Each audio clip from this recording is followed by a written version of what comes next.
Hi guys, welcome back to my channel. In today's video, I'm sharing with you how I decorated my mantle for fall. I went with a very neutral glam and I like it. The best part, you guys, I spent under $30 to create my mantle this year.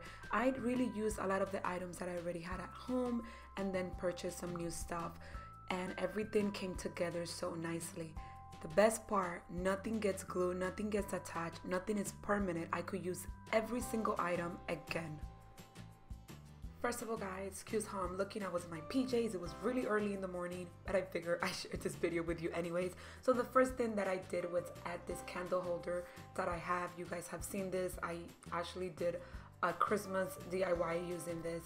So then I added these picks that I got from Michael's, and I'm gonna leave every details on the description box. Also, I added this ceramic Dollar Tree pumpkins.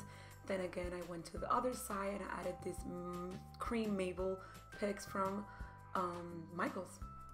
So also at Michael's, I got this really nice mixed flower bouquet for $10, and I thought it was super pretty and it looked super natural and super neutral. So I was like, you know what, I'm gonna go with these flowers, and I decided to, take them apart and start inserting them around the candle holder and around the mantle to create like a garland. But guys, that was it for this video. It was a really short video. It was just to kind of share with you what I did on my mantle. I think it turned out so pretty. I woke up today and I was like, oh my god, let me work on the mantle. Let me do something fall, even though the weather is not there yet.